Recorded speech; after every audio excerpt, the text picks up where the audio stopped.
Hello there, this is what City Skylines looked like at its release in 2015. This is what we can achieve with mods in 2022.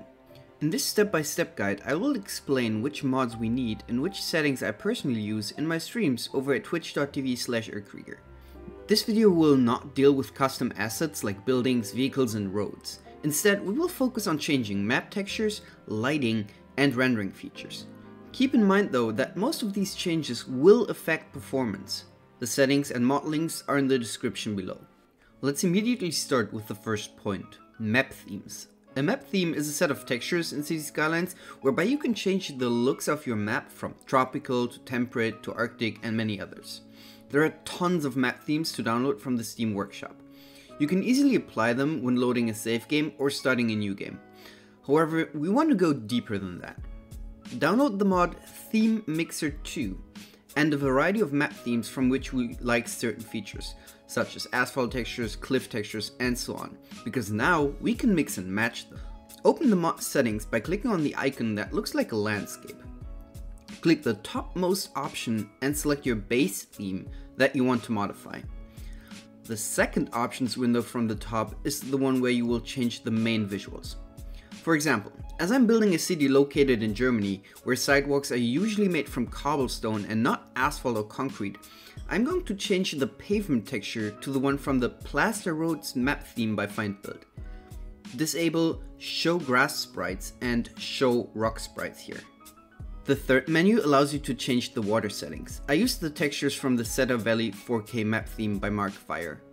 There are many more options in the mod to, for example, change atmosphere and weather textures and behavior. I really haven't found good settings for them yet though, as I mostly play with daylight. Before we change the lighting in City Skylines, we're going to make the game look way more crisp and reduce these jagged edges that you can see on objects. The game uses so-called Anti Aliasing for that, but the version the game uses is really old and blurs the screen a lot. Instead, download the mod Dynamic Resolution. Jump back into the in-game settings and disable Anti Aliasing, Film Grain and Depth of Field. Open the mod settings with F10 and push the slider to 125%, 150% or even all the way up to 200. Check how crisp it makes your game look. Keep in mind though that you will need a powerful graphics card for this. Next, download the mod Sharp Textures. Open the City Skylines options menu and scroll down to the mod settings. Set the mod to its highest setting. With your game now looking super crisp, let's actually tackle changing the lighting in City Skylines. This is going to require plenty of mods, so stick with me here as I guide you through it. Here's another teaser of what we will achieve. You see, all the effort will be worth it in the end. Now, the first lighting mod we need is Ultimate Eyecandy. Also, download the Relight mod. We will go over that one in the next step. However, you will already need the LUTs from Relight in this step. Open up Ultimate Eyecandy in-game by clicking on the icon that looks like the sun and a thunderstorm cloud. My city is supposed to represent summertime in Germany, so the sun stands high in the sky at roughly midday. Set the slider to roughly 12 PM. Change latitude and longitude to your preference or use the settings you see on screen and in the description below. Now for the more interesting features in this tab. Global light intensity describes how bright the sunlight will be. I have it set to 7.8 as direct sunlight is pretty bright in real life, especially during summertime and with it standing high in the sky. Next, set the ambient light intensity to 1. In the LUT tab, select the Relight Average LUT. Enable Use LUT Color Correction and Use Tone Mapping. As you can see, a LUT is basically a preset that determines color grading, brightness, contrast, and so on. In the Presets tab, save your preset. When we press Shift, Alt, and L, we open up Relight, which we downloaded previously. Relight basically allows us to tweak our LUT in-game. Set brightness to 0.7, gamma to 0.2, and contrast to 0.15. This will make our sunlight appear brighter. I like my game to look slightly colder in its lighting, so drag the temperature and tint sliders both to -0.2. Tick the boxes enable sky tone mapping and force low shadow bias and save your preset in the next tab. The next mod we will use is PostProcessFX.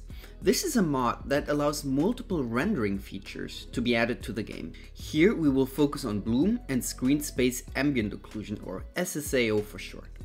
Open the mod up by pressing F9. First, let's look at bloom. Bloom is the effect of bright spots bleeding into their surroundings. We don't want the effect to be too strong, so set it to 0.5 or lower. Also, we don't want all bright areas to have a bloom effect, rather only the brightest highlights shall emit bloom. The threshold needs to be quite high for that, so set it to 0.8. The spread determines how far the bloom surrounds the bright spot. Set the sliders to 0.8 and 3. Make sure to actually enable bloom with a tick to the box. Disable lens flare. Next, go to Anti Aliasing and make sure it's disabled. We already used Dynamic Resolution mod for better effect. Then go to SSAO. SSAO is the effect of objects blocking or occluding ambient light. This feature will make shadows and objects look more vibrant through increasing contrast and shadow depth. Set the intensity to 2 and the radius to 0.5, the sample count to low or medium, and the occlusion to depth. If you have a weaker GPU, enable downsampling as well. Go to global and hit save. Next, download the Shadow Strength Adjuster mod. Open the City Skylines options menu and scroll down to the mod settings. Drag the slider to the second highest level. We have one more mod to go to adjust lighting before we tackle other visual mods, Daylight Classic.